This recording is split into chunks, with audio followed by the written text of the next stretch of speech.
Hello and welcome to another edition of After the Whistle on this rainy Wednesday in November. We are here. We got Grumpy Man over here. He's had a rough day.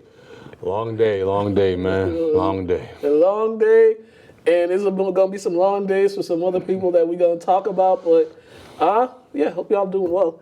So let's get right to it. Oh yeah, by the way, next Tuesday. Live show, first ever live show. We're gonna do a live show, 3 o'clock, 3 p.m. So it might get wild. Hopefully we got some guests coming through, but if not, it's just gonna be a wild show. And we'll talk about another wild thing that happened this past Saturday. Is this workout between Colin Kaepernick that the NFL arranged, and Colin Kaepernick looked at the NFL and he said, "Look at me, I'm the captain now," because this thing was just. It was a hot mess from the beginning, and me and you said it. We was just like, this thing is not gonna go well, or it's not gonna go as planned, because it felt too forced, it was rushed. Not enough people had a heads up, and now people are scrambling last minute to go over here, and it was just a mess. Man, the blatant disrespect that we see in the world nowadays is ridiculous. They no longer just like kind of slide it under the rug. It's like blatantly in your face, bro. Yeah.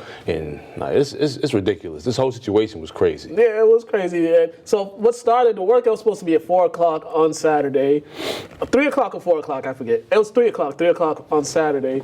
And then last minute, around 2:30, Colin Kaepernick's team changed the location from the Falcons facility. Now, there were some issues that they had with the NFL about everything that was going on. First, when they were in conversations about this, they didn't know who his receivers were going to be, who he was going to throw the ball to. So he had to bring in, he flew in his own receivers, and Colin Kaepernick's team wanted to record it along with the NFL. They just didn't want to record it themselves because they wanted, if the NFL's going to record it, we want to record it too, so we could have the full thing, and you guys don't dissect things like that.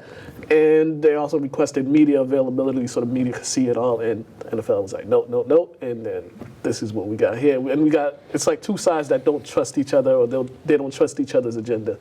This is what I mean about the blatant disrespect. Like, you forced a man to train on a particular day, not caring if he's in tip-top game shape or not.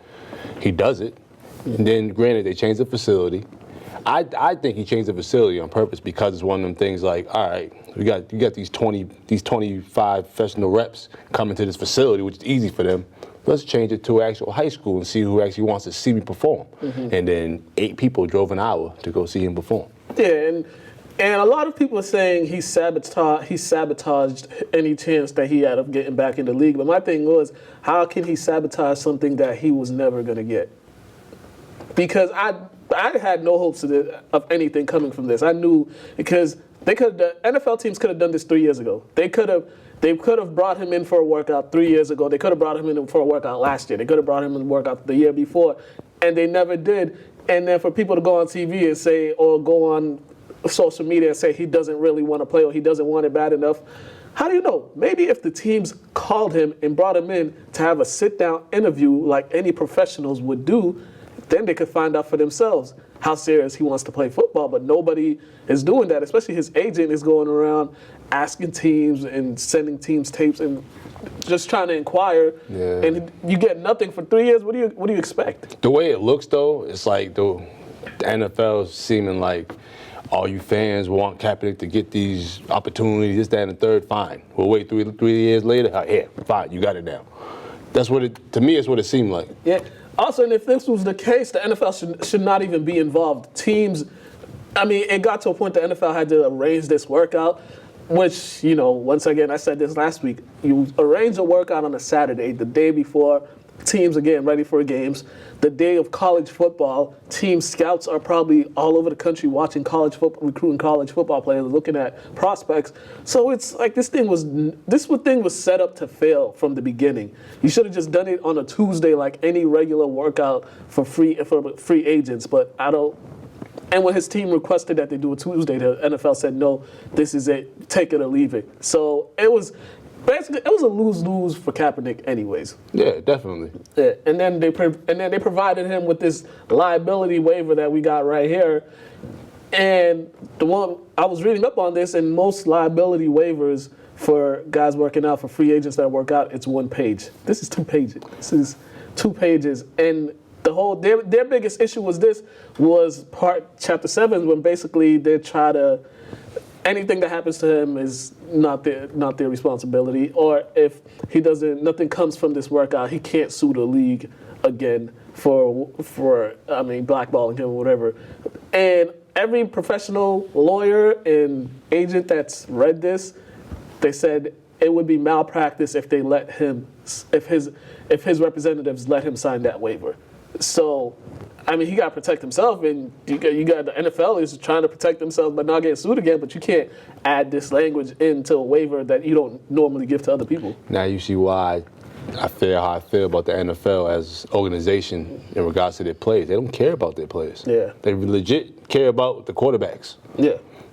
They definitely do. But right. the only good thing that come of it, we realized there were 8 interested teams, 7 or 8 that actually went. So those were the serious teams that went. Everybody else, it was just like, it was just to show face and say, hey, we showed up, but he wasn't there. He went somewhere else. He changed it up. And that's why when I seen the 25 team reps, I'm like, yeah, right. And not that many guys want to see him play. Yeah. And that's why when you change and you hit 8, it's like, that sounds more reasonable.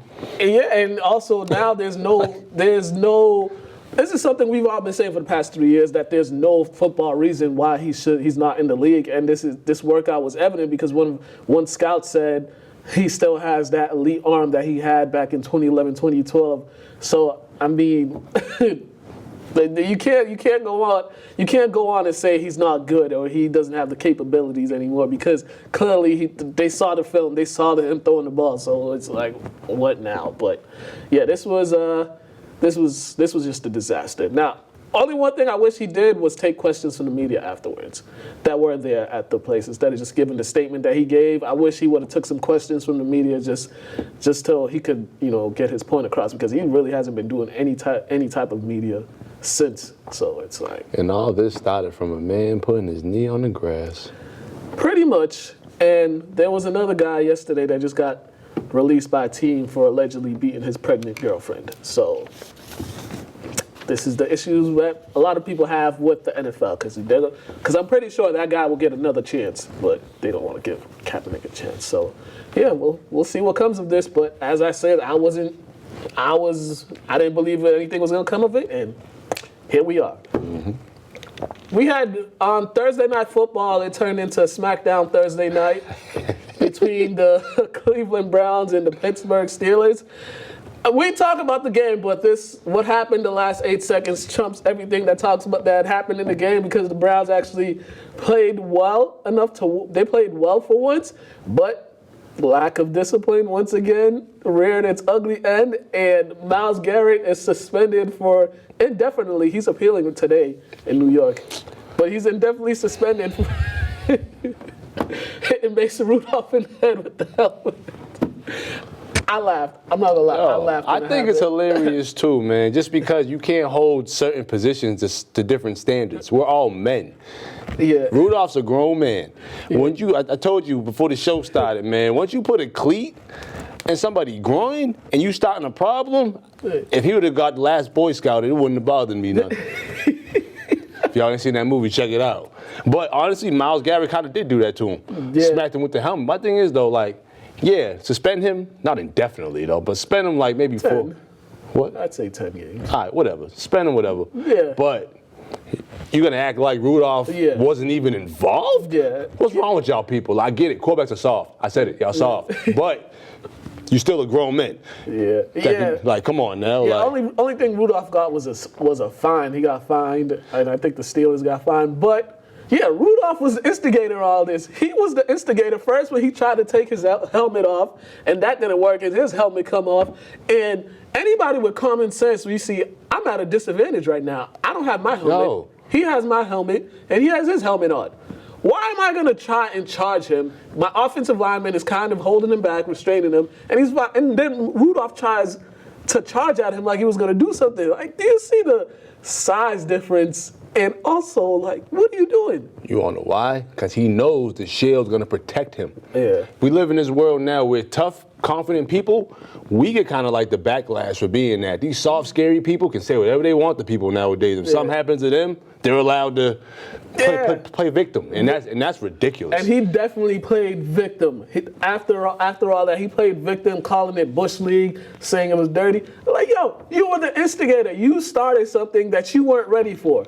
He started something that he wasn't ready for. He was mad he got brought down late or whatever. Yeah. There was no flag thrown. None. So for you to get that bent out of shape, start yanking people's helmet. First of all, you couldn't even take his helmet off. Yeah. That's when you knew you should have stopped. Yeah.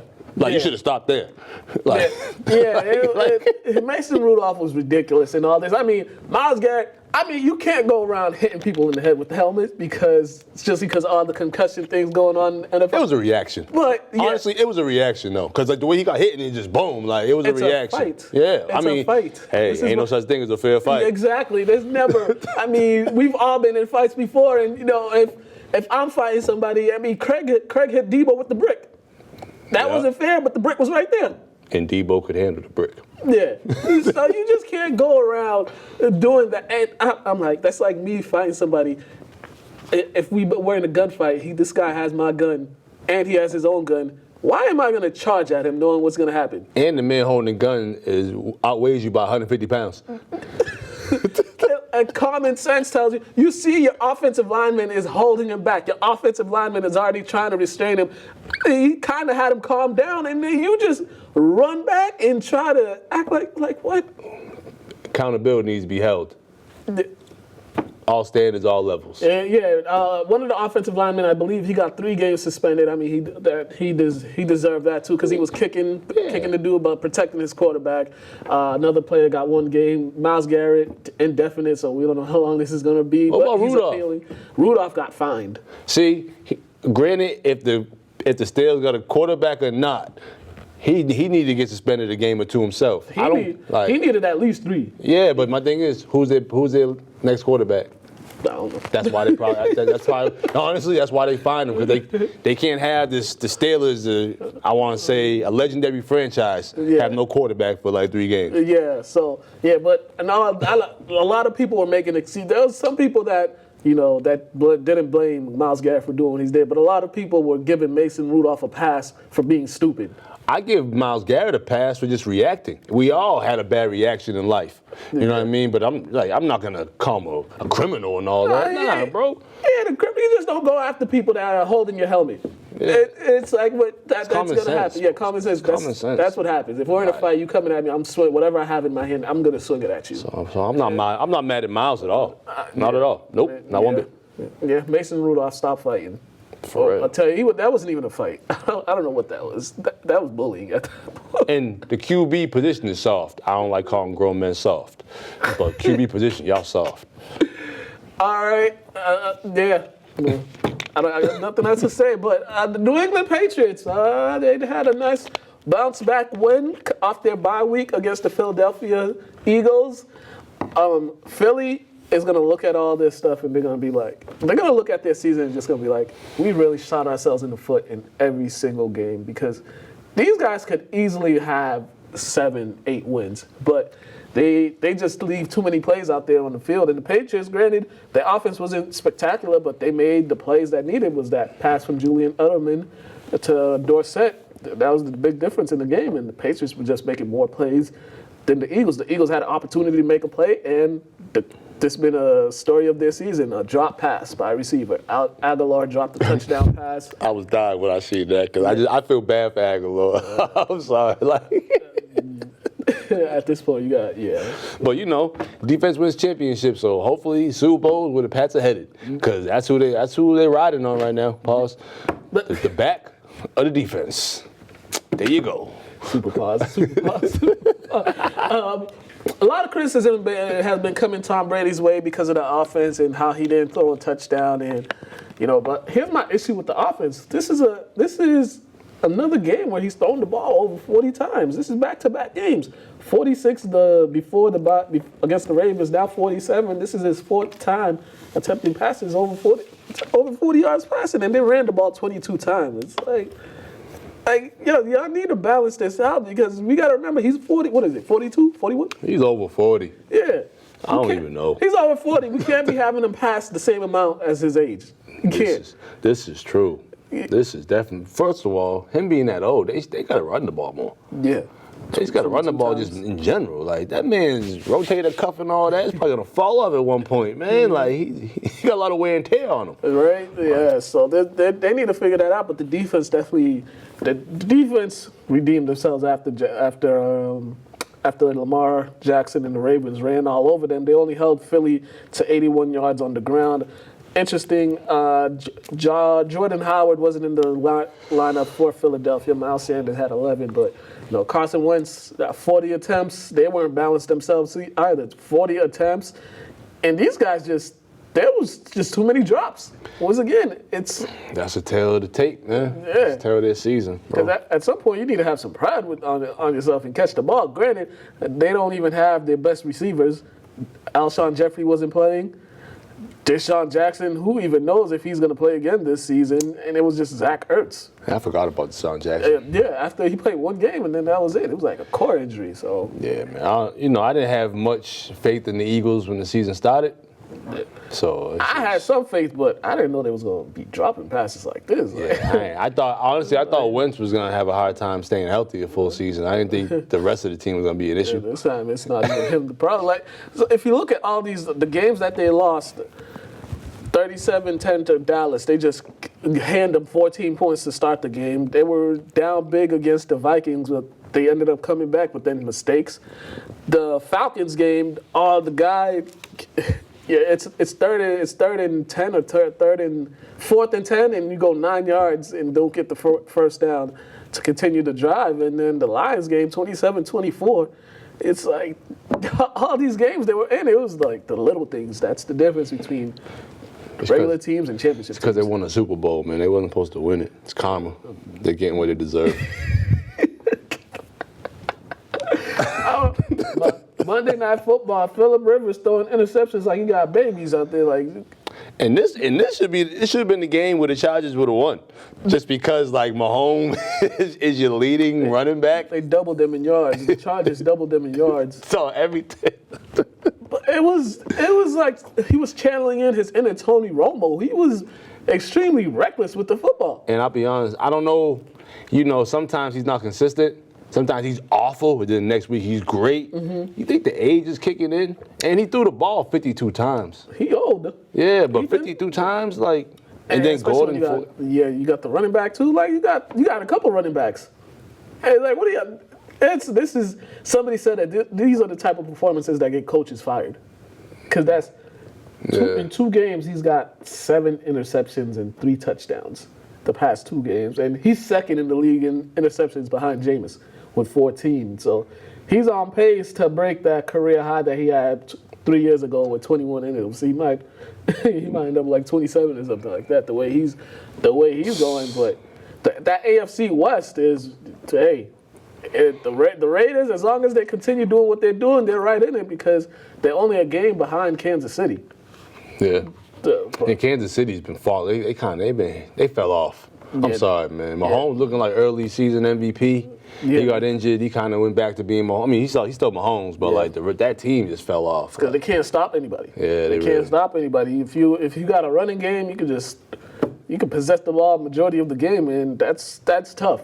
And as a defense, you need to take some pride and actually stop somebody because you got an offense that can score quickly. And the Chiefs got to realize, you were killing people with the passes early in the season. Now they figured out your game. Now you have to adjust. Yeah. And start running it, man. Yeah. Start chewing some of that clock up. Yeah, this is the new NFL. Teams just like to abandon the run, but they have steady running backs. They got running backs they can just bring out, rotate around. So I don't understand. I don't get it.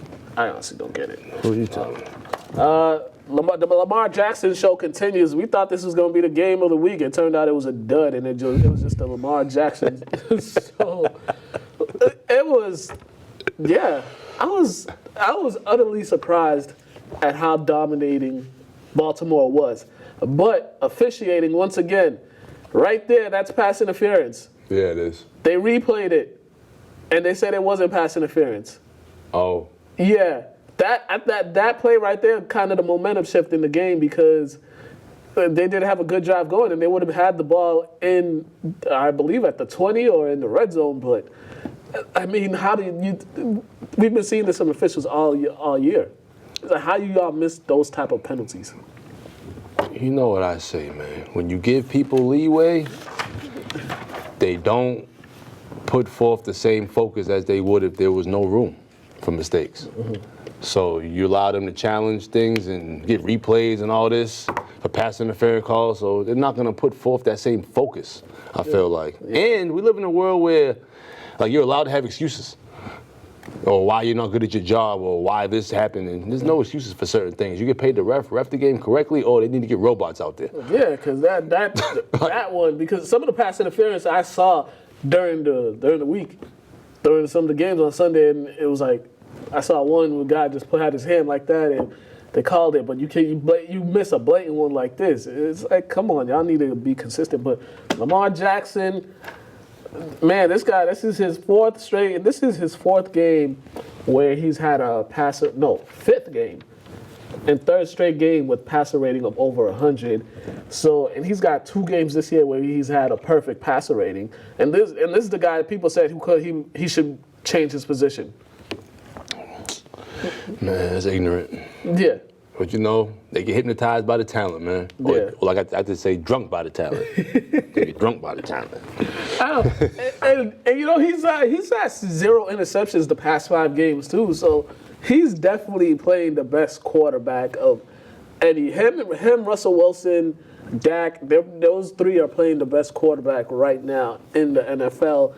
And you got to look at their running game too. What they had, over 200 yards, 263 yards rushing. They got Guy with 112 yards, and you got Lamar with 86 yards, and Mark Ingram adding 48 yards. It's like these guys, they can possess the ball, and they could kill you with a big play too. Yeah, so because they controlled the ball for like 13 minutes of the game. Yeah. So 13 more minutes, I would say, than the Texans. And Texans got to stop the turnovers. Watson just got to get back in the drawing board. He'll be all right. It's a rough game. He needs to stop holding on to the ball. And one of those, the fumble where he just want to run around, it was like, just throw it away. There's no play there. But that's the one thing that he does too much. He holds on and tries to make a play, and he's like, just take the sack, live to fight another down. You got to look at Cam. He's not as big as Cam either. He can't take all them hits. And that's the only issue with Watson, is that he can't take all them hits. Yeah, he definitely. Now the Ravens right now, they're right behind they're 1 game behind the Patriots for the number 1 overall seed in the AFC. And you know, this is going to be a tight race because the Patriots lose. If the Patriots lose and they keep winning, they'll leap over them because of the tiebreaker. So, you know, this team they'll probably host a playoff game and have a first round bye. So, you know, anything happens in the postseason. But, definitely. And they got 2 things that can go anywhere: a running game and a solid defense. Because I think what they sack them they had 7 sacks in that game. So, I like how the Ravens are playing. The Vikings, this one looked like it was going to be the upset of the weekend, but they came out and, man, the second half, it was like a tale of 2 halves. Yeah, it was. But, you know, my man Cousins out there, 29 for 35, 319, and 3 TDs. And in the last 5 years, teams that go down 20-0 at halftime was 0-99. 0-99. I believe it. I believe it. But I don't know what went. Everything seemed to go wrong for them in the first half. With turnovers, miscues on offense, and everything went right for Denver. But Denver couldn't capitalize on a few easy possessions, red zone possession, because they got a turnover and got right into Vikings territory, and then they turned the ball right over. So Denver had some opportunities to extend the lead, and they missed it. But we got to give kudos to their backup quarterback, this Bruce Allen kid. Yeah, he's not bad. 17 for 39, 240, 1 TD, 1 into. That's solid. How many games he played so far? This was his second start. Oh, that ain't bad then, man. Your second start. Yeah, definitely good for him. And I think him and this guy, Cortland Sutton, got kind of a rapport going on, because Sutton, he had a $113 on the ground, and he had a few big plays, and he even threw one too. But the Vikings, they're positioning themselves really well for that AFC, NFC first or second spot. Right now, it belongs to who it belong to? The 49ers and I believe the Seahawks, probably the 1 and 2 right now. I'm checking right now. 49ers, Packers, and Seahawks, and those are the top 3 right now. And the Vikings are right there, number 4. But the Vikings can still win their division. They're 8-3 right now. Green Bay's 8-2, and they got another matchup with Green Bay later on in the season, and they got a couple winnable games in their division. So the Vikings, this team's dangerous. When they get Thielen back, it'll just be more dangerous. But yeah, Kirk Cousins, we gotta. As much as as much as I got on him earlier, can't even say nothing now because the way he's been playing these past 5 weeks has been MVP status. And the way he played allowing Dalvin Cook to kind of rest this game, I would say, just because he only had 11 carries, 26 yards, and 1 touchdown, so he'll be a little more healthy towards the playoffs if Kirk can, Yeah, because Denver was not going to let Dalvin Cook beat them. Mm-hmm. That was their whole game plan, was let Kirk Cousins beat them. Man, this 3-game stretch right here. He got a 3-game stretch, 8 touchdowns, 0 interceptions, and the last 5 games. What we got here? We got 12 touchdowns and 0 interceptions. Hey, you keep doing that, you have prime chance of making it to the Super Bowl. Mm-hmm. Dak Prescott, he had another big game. Granted, they were playing the Lions, but hey, man. I'm just scared. I'm just saying. Every time they've played good teams, they haven't won. When they play bad teams, they dominate them. This one wasn't so dominating. They fumbled on their first possession of the game, and the Lions scored. But Dak Prescott, this was the first game he threw over 40 times, and they won. Is this the second game in a row where they had to turn over their first possession of the game? So. All right. They might need to start every game like this. Yeah, you might, but. Dak in his last couple games, 9 touchdowns, 2 interceptions. This is his last 3 games. He's got 92 passing attempts his last 4 games. They're passing a lot. It seems like the running game is not a thing with them right now. Yeah, because Zeke only had 16 carries for 45 yards, and I think he deserves at least 10 more carries. At least, yeah. At least 10 more, you know what I mean? I was going to say 15 more, but 10 more, 26. Yeah, but they come to New England this week, and the Pats, if you want to get some ground on their defense, you're going to have to run the ball. They're going to have to use Zeke pretty well. But the Cowboys right now, they control their own destiny, but they need to, until they beat good teams, we won't know, because if they make the playoffs, we'll be like, okay, but we're not sure they'll get a playoff win just because we've seen how they looked when they played other good teams. And it wasn't even a competitive game to begin with, because they'll just get down big, and it's like, man, what's going on here? One thing I will say about the Cowboys, it was good to see Gallup, you know what I mean, to do his thing, because all you hear about is Whitney Cooper, if it's not the other two. I think Cooper was hurt. All right, so it's good to see they got another receiver that can do some things out there. Yeah. All right, Jimmy G, he had a nice he redeemed himself after looking scary Monday night, last couple possessions of the game. He had a nice late touchdown drive that helped them seal the victory against the Cardinals. Hey, man, we got to give credit to Cliff Kingsbury, because we were skeptical of him, but he's really coaching these guys up. They've been playing hard, and they've been in most of these games, too. You talking about the Cardinals? Yeah, the Cardinals coach. Yeah, I mean, first-year coach, first-year quarterback, they got to figure their things out. So they'll be fine, man. Like I said, I love the way Kyle looks when he's playing. Yeah. But you just tell he's just not there yet. Yeah, he's not. But he got the skill, though. Definitely has the skill. Yeah, he definitely does. Now, and you look at the 49ers, this was one of the games, their running attack wasn't working, so they had to rely on Jimmy G, 45 pass attempts, 4 touchdowns, 2 picks. You got to cut back on those interceptions, though, because some of them, it's like, bruh. And it happens in the red zone, too. It's like, cut back on the red zone interception. But their offense, some of their guys went down. Emmanuel Sanders went down. Kittle is still out, so they got a good thing happening. They got a big primetime game against the Packers. This is going to be for first place implications in the NFC, but and this is in San Fran too. So they've had a nice little stretch of tough games. Yeah, they have. They have. And I think they got the Ravens right after. Well, yeah, they got the Ravens. They go to Baltimore, and then they go to New Orleans. This is getting them ready for the playoffs. Yeah. Yeah, if you could rack off 3 wins or 2 wins in this, yeah, you'll be. Yeah. ready, because you don't want to play any bums looking forward to the playoffs. You want to play some legit legit competition, because iron sharpens iron. Yeah, definitely. All right, the New Orleans Saints, Jameis Winston. What do you do? Man, What he do? We gave this guy so much praise earlier in the season for how well he was playing, how he wasn't turning the ball over. My goodness, this one was just yeah. I didn't even see any highlights from the game at all. I just looked. This was bad. Wowzers. This was bad. He was just throwing the ball. A couple of them weren't his fault, but there were some. It was like, who are you throwing the ball to? And the Saints, they needed this win after that loss to the Falcons, that embarrassing loss to the Falcons. They definitely needed this. Jameis, come on, man. This is the year you were supposed to prove yourself, but it's not looking good for you. How many times did they run the ball? Not a lot. Because their top running back had 2 carries. There's no way Jameson should be throwing the ball 50-plus times. You guys already seen what he did. What was it, in London? Oh, yeah. Yeah. Man, stop setting this man up. He plays well for a couple of weeks, then you say, you know what? Let's just let him throw everything. All right, and then look what happens. Let me tell you his pass attempts the past couple weeks. So, against Carolina in London, man. 54 attempts. Comes back to Tennessee, 43 attempts. Comes back against Seattle, 44 attempts. Against Arizona, 48 attempts. And now, 51 attempts. How many games they win out of those? 1. Why don't they go back to the formula that was successful? I don't understand why they think it's okay to change things up.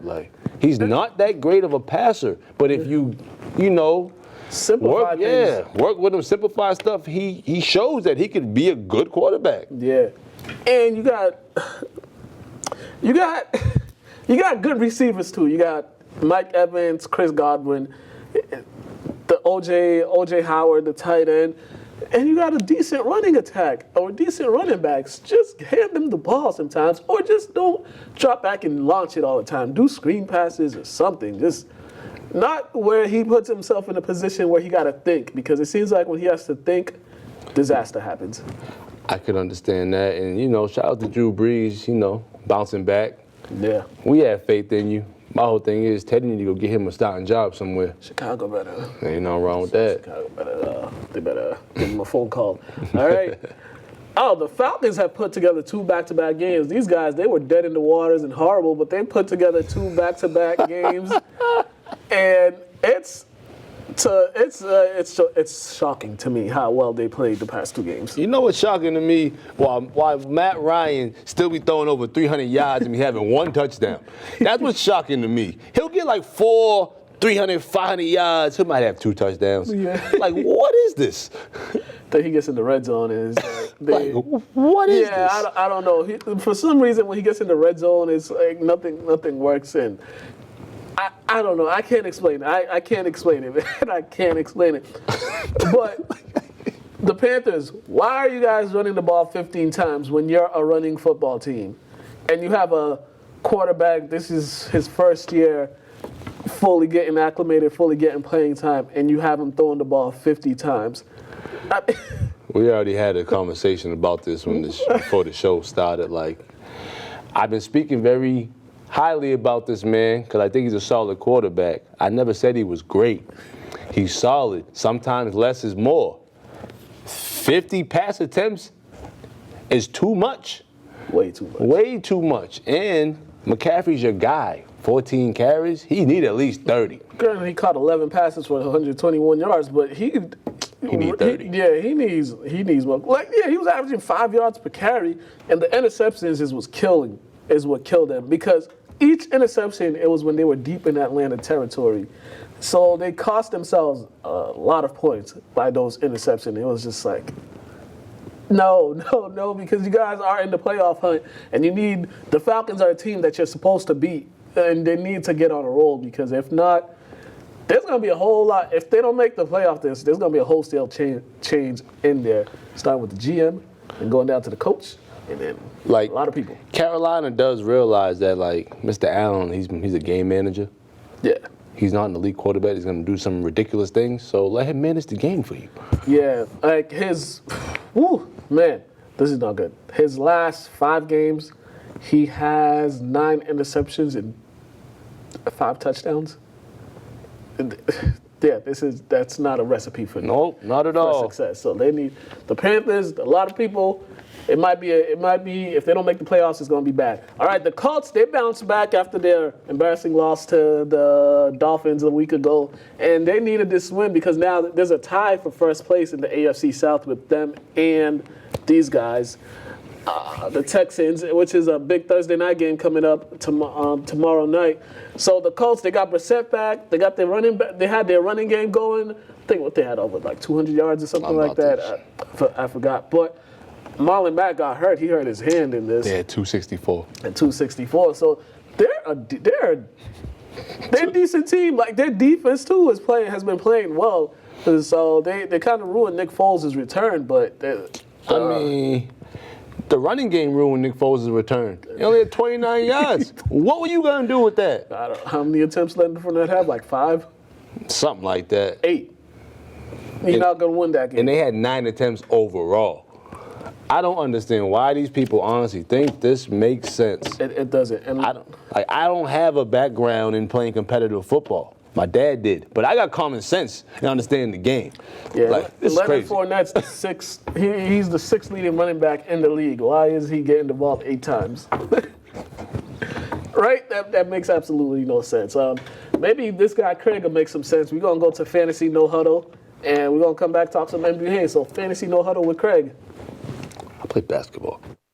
What's up, everybody, and welcome to No Huddle here on After the Whistle. It's your boy Craig. You might recognize me from my shows, Jim Bags Entertainment, The Flex, The End Zone, and Tell the Tape. I'm here today to give you my DraftKings picks of the week.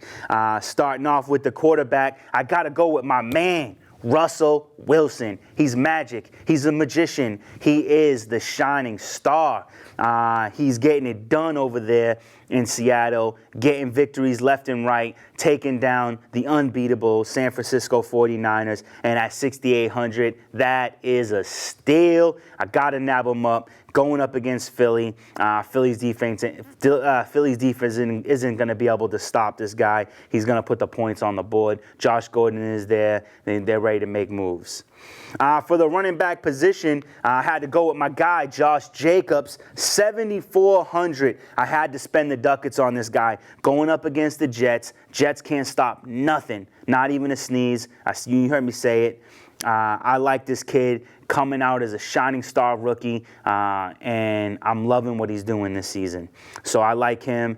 Next, I went with a kind of, off the books kind of pick, and I'm going with my boy Ronald Jones. $4,800 going up against Atlanta. Now, Atlanta, yeah, they had a great game going up against ATL, and they had a good game last week, but I don't think they can hold up. And they're going up against a division rivalry. I think Ronald Jones is going to get the ball early and often, and he's going to inch away, get his touches. I think he even scores a touchdown in this game. This running back is coming into his own. Do not be afraid to put him in your lineup. Detroit is going to see Washington Redskins, and they're going to put Josh Norman on Kenny Golladay, leaving Marvin Jones open for the grabs. $6,100. I like that price point. Let's go ahead and nab him up. A guy who has not performed very well all season is about to have his premier game of the season. Juju Smith-Schuster. $6,000? That's peanuts, baby. Nab him up, play him, put him in your lineup. This is going to be the best week of the season for him. Trust me on that one. And then finally, for my third wide receiver, I grabbed Chris Godwin.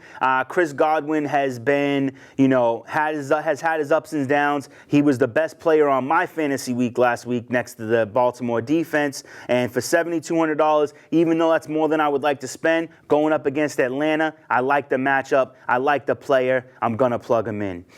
For tight ends, I'm going with another guy you might not have thought to go with, but going up against Cincinnati, I like Vance McDonald. He's had some lackluster weeks this past going, but going up against Cincinnati, these guys they don't play defense, man. They play, can you beat us offensively? The answer to that question has been yes all season, but that's the way they're playing ball. Vance McDonald scores a touchdown. I guarantee it.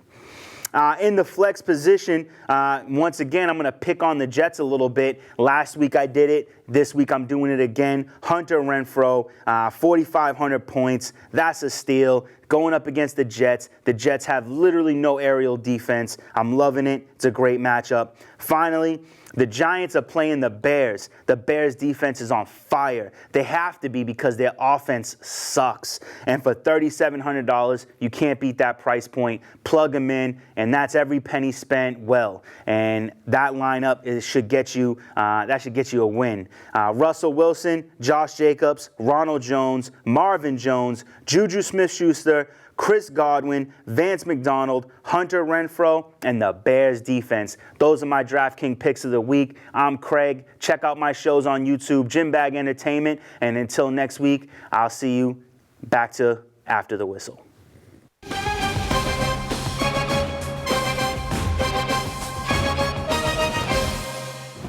All right, time for some NBA talk. The Boston Celtics winning streak ended at 10 games or 11 games, one of the two. I forget. Yeah, okay. But yeah, it was. I mean, it was meant to happen. The way that floater just didn't go in.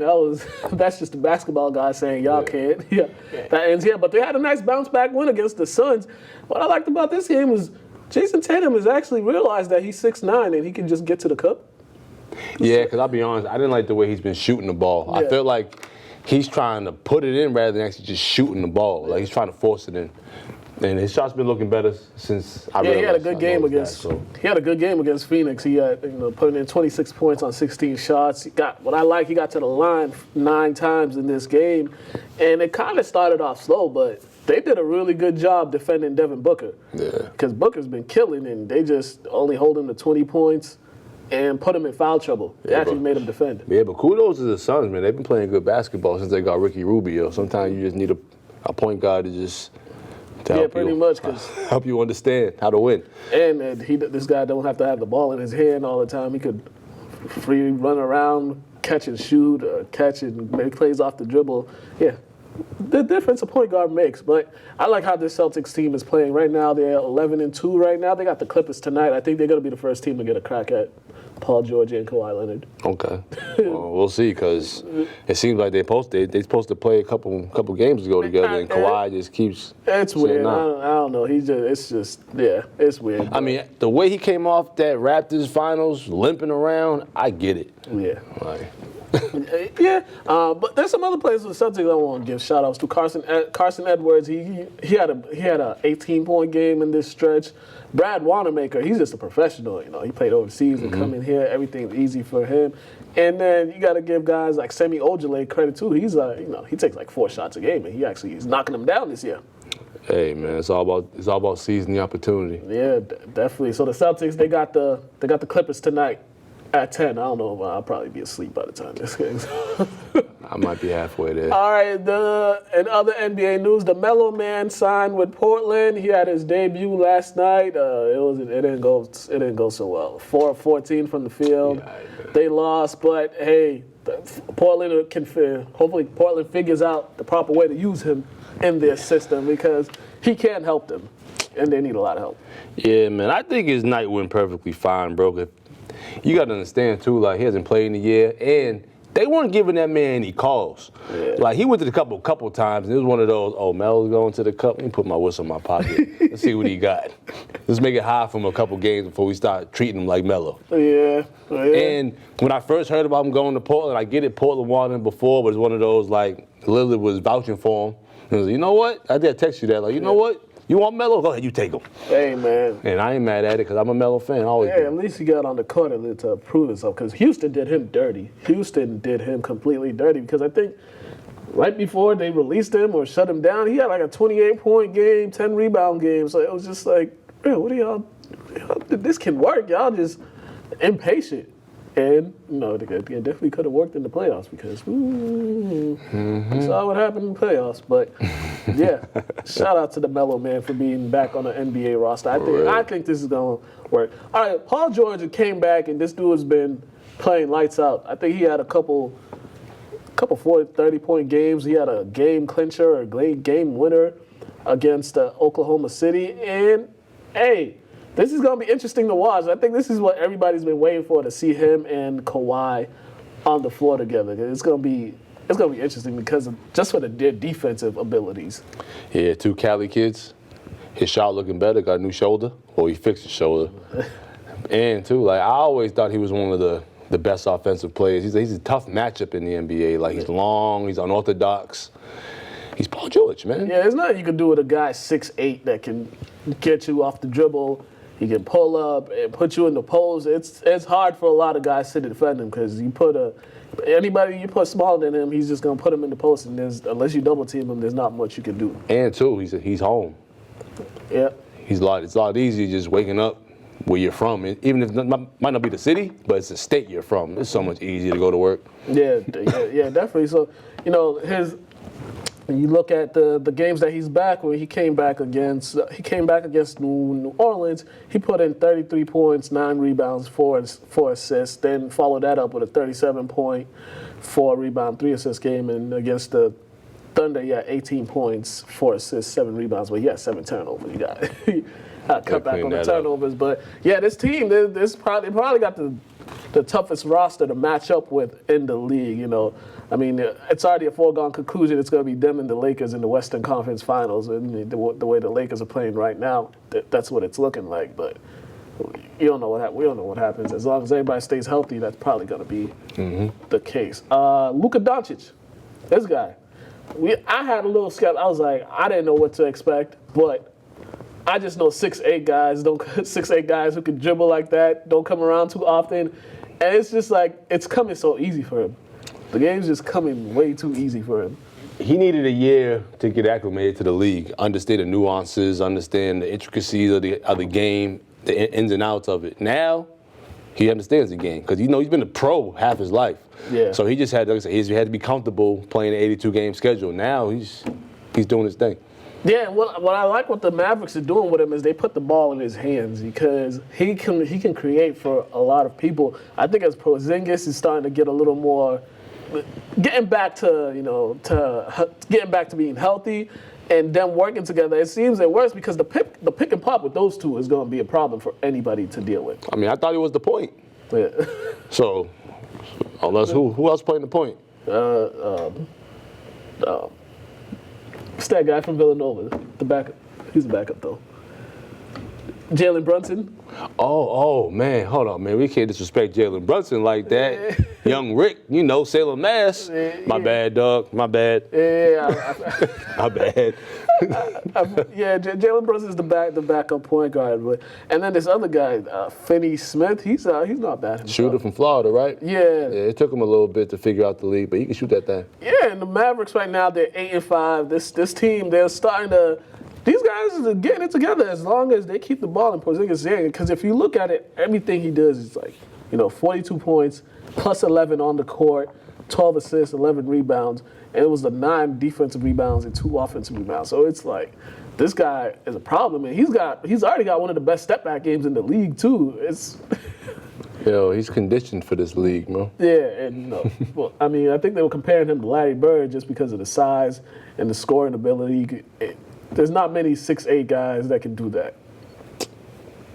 I got to think back, but I'm going to give him Mike Miller for now. Mike Miller. I ain't giving him no Larry yet. Mike Miller was better shooter. Yeah, but he had moves when he first came around, though. Just because they put him in, they conditioned him to be a shooter. Like J.R. Smith had moves, so they conditioned him to be a shooter, too. Now they forgot how to dribble. One thing I'll give Mike Miller, he caught bodies. He used to catch a lot of bodies. And he's 6'8". Yeah. So that's why I'll give Luka Mike Miller first. Shout out to Mike Miller, assistant head coach at the University of Memphis. Yeah. He over there teaching them kids how to shoot. Speaking of NCAA, we're going to go NCAA football. This one, Tua Tagovailoa. I don't know. I was going to say, you bold, brother. Tagovailoa. I can't say his last name. Sorry, Tua. But he broke his hip, and his season's done. Football career is a little bit in jeopardy. He had successful surgery the other day, and they say it's like a 6-month recovery for that. And I don't know how long it's going to take him to get back in the league, but, man, that's a tough break for him. Yeah, it is, man. Hope he heals perfectly fine. No issues. They try to compare it to the Bo Jackson injury. Only thing you compare that to is the same body part. Yeah. Bo Jackson, they said he was going at like a car crash speed. Like, yeah, and it sucks for him too because this just ruins his draft status. You know, he was gonna be a top pick in the draft. So now he's got this decision to make: is he gonna come back or is he gonna go?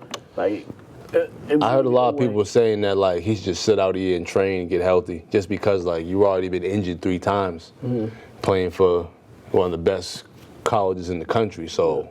Or you just enter your name in the draft anyways. If you're good, a team will pick you up and just have you put you on the shelf. I was watching something. They were saying like that could determine a $20 million drop off if he puts his name in the draft now. That's why they want him to just not play for Alabama and just train and get healthy for the full year and then put your name in the draft. Do what's best for you. Do what's best for you because we know these college programs, they'll quickly dump you and forget about that you ever existed. Exactly. Once everything goes his way. But so Tua should do what's best for him. I think he'll be fine.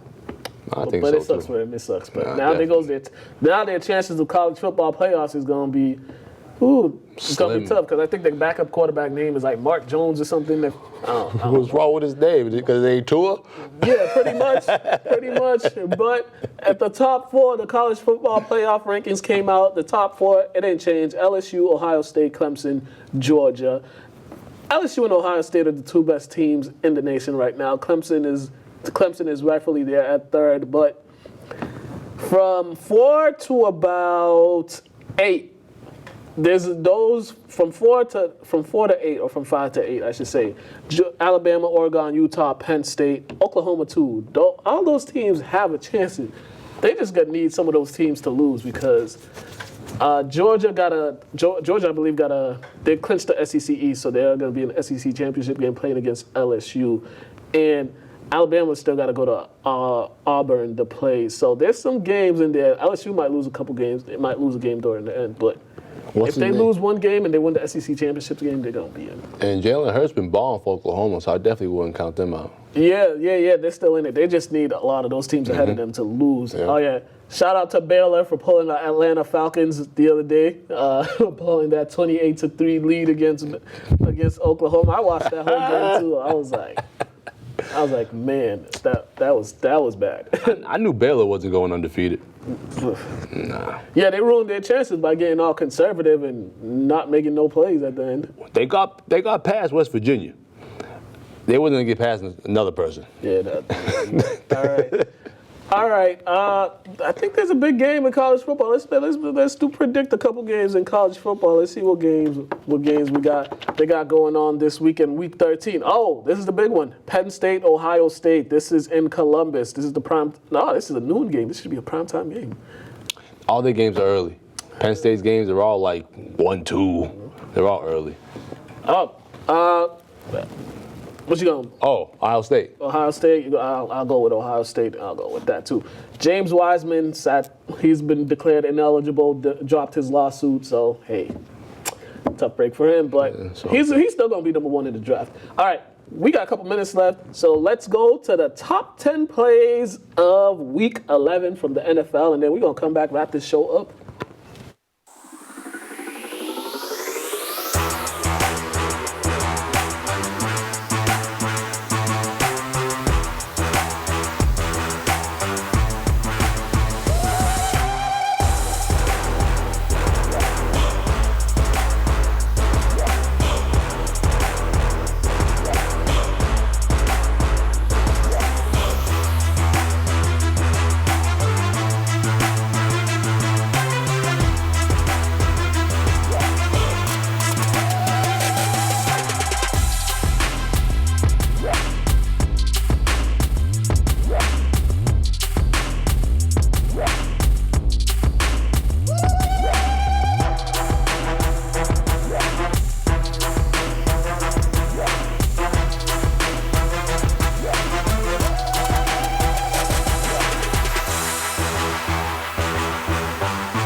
And we are back. All right, lastly, Wilder versus Ortiz this Saturday is going down. I mean, this ain't the fight anybody wants to see, but yeah, they're going at it this Saturday. Last time they fought, they went about 10 rounds, so I mean, I'm gonna pick Deontay Wilder. Yeah, I'm just picking Wilder just because he got something to prove and he's trying to get to what's his name, Anthony Joshua. Yeah, and he won't catch a body in the ring. Lastly, big congratulations to Kip Academy. They won their sectional title. Now they have one more game this Saturday at Woburn at 11 a.m. I forget who they're playing, but if they win that, they'll be on to Gillette Stadium for the Super Bowl. So good luck to Kip this weekend, and yeah, bring that thing home. We need a Super Bowl title here. That'll be a state championship in basketball and then a Super Bowl title in one calendar year here. And also shout out to Jalen Echeverria. He was named Rookie of the Week in the college. So kudos to him on that. And I mean, y'all got basketball season starting in a couple weeks, right? Yeah, man. The Monday after Thanksgiving. Yeah. Lady Bulldogs. Yeah, it's about to get real. Basketball season is about to be here. Remember, Monday, 3 p.m. If you want to come watch us live, come through the studio. We'll be here. I said Monday, Tuesday. We'll be here. Live show, 3 p.m. Everybody is welcome. If you want to bring us snacks, we're more than welcome with that, too. Any shout-outs? My city, Lynn, Mass. Hey, we out of here. I'm with Cap. Y'all see this? Y'all see the shirt? I'm with Cap.